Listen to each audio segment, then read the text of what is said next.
ಏನಿದು ಹೊಸ ರಾಜಕೀಯ ಅಂತ ಅಂದ್ರೆ ನಮಗೆ ಗೊತ್ತಾಗಿದೆ ಇವತ್ತು ನಮ್ಮದು ವಯಸ್ಸಾಗ್ತಾಯಿದೆ ಏನು ಮಾಡಿ ಮುಂದೆ ನನ್ನ ಮಗನ ಬಿಟ್ಟು ಹೋಗ್ಬೇಕು ರಾಜಕೀಯದಲ್ಲಿ ಅನ್ನುವಂಥ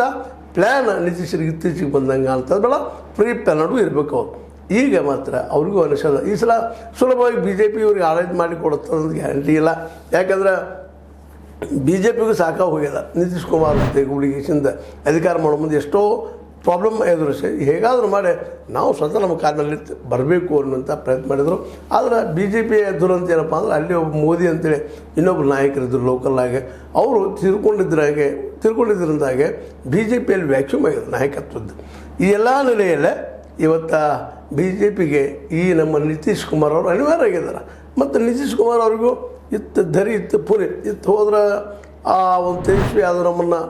ಮುಚ್ಚಾಕ್ಬೋದು ಈ ಕಡೆ ಉಳಿದ್ರೆ ನಮ್ಮ ಏನಪ್ಪ ಅಂದ್ರೆ ಈ ಒಂದು ಮೋದಿಯವರು ನಮ್ಮನ್ನು ಹೆಚ್ಚಿಗೆ ಹೋಗಿಬೋದು ಅನ್ನೋ ಭಯ ಅದ ಅವಿಬ್ಬರು ನಡಕ್ಕೆ ಇತ್ತೊಮ್ಮೆ ಪೊಲ್ಟ್ರಾಮ್ ಆಗ್ತಾ ಬಂದರು ಈಗ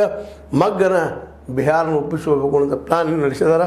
ಈ ಬರೋ ಚುನಾವಣೆಯಲ್ಲಿ ಅಂತ ಏನು ಆಗ್ತೈತಿ ಏನಿಲ್ಲ ಅನ್ನೋದು ಅಷ್ಟ ಇನ್ನೂ ಆದರೂ ನಿಗೂಢ ಆಗ್ಯದ ಯಾಕೆ ನಿಗೂಢ ಆಗ್ಯದಪ್ಪ ಅಂತಂದ್ರೆ ಈ ನಿತೀಶ್ ಕುಮಾರ್ ಅವರ ಸ್ಪಷ್ಟವಾದ ನಿಲುವು ಇನ್ನೂ ಹೊರಬರ್ತಾ ಇಲ್ಲ ಮತ್ತು ಜನ ಈ ಸಲ ಅವ್ರು ಆಯ್ಕೆ ಮಾಡ್ತಾರೋ ಅನ್ನುವಂಥದ್ದು ಸಹಿತ ಅಷ್ಟೇ ಕಷ್ಟ ಅದ ಯಾಕೆ ಕಳೆದ 25 ವರ್ಷದ ಆಡಳಿತ ನೋಡ್ತಾ ಬಂದಿದ್ದಾರೆ ಎಲ್ಲರಿಗೂ ಬೇಸರ ಆಗಿದೆ ಅವ್ರ ಆಡಳಿತ ಆದರೂ ಅವರು ತಮ್ಮ ಮಗನ ರಾಜಕೀಯ ಅಲ್ಲಿ ಚಿರಾಗ್ ಪಾಸ್ವಾನ್ ಅಂತ ಬರ್ತಾರೆ ಪಾಸ್ವಾನ್ ಅವ್ರ ಮಗ ಅವ್ರು ಅಂತ ಇದ್ದಾರೆ ಇಲ್ಲ ನಿಶಾಂತ್ ಅವರ ಬರಬೇಕು ಬರ್ತಾರ ಅನ್ನುವಂಗೆ ಮಾತಾಡ್ತಾರೆ ಈಗ ಅವರು ಟೀಕಾನು ಮಾಡ್ತಾರೆ ತಮ್ಮ ಮನೆಯಿಂದ ತಮ್ಮ ಮಕ್ಕಳು ತೊಗೊಂಬಂದಪ್ಪ ಇವ್ರ ಬಗ್ಗೆ ಆರೋಪ ಇರಲಿಲ್ಲ ಇಲ್ಲಿವರೆಗೆ ನಿತೀಶ್ ಬಂದಾಗ ಈ ಸಲ ಅವ್ರ ಮಗನ ಈ ರಾಜಕೀಯಕ್ಕೆ ತರುವುದನ್ನು ಅವ್ರ ರಾಜಕೀಯದಲ್ಲಿ ಪ್ರವೇಶ ಆಗಿ ಮಾತಾಡೋದನ್ನು ಗಮನಿಸಿ ಇವತ್ತು ಅದು ಚರ್ಚೆ ಜೋರು ನಡೆದು ಇನ್ನು ಮುಂದಿನ ಸಿ ಎಮ್ ಯಾರಪ್ಪ ಅಂತಂದ್ರೆ ನಿಶಾಂತ್ ಅನ್ನುವಂಥ ಮಾತು ಯಾಕಂದರೆ ಅವ್ರು ನಿಂತಿದ್ದಂಥವ್ರು ನಿತೀಶ್ ಕುಮಾರ್ ಅವರು ಹೀಗಾಗಿ ಈ ಬಿಹಾರದಲ್ಲಿ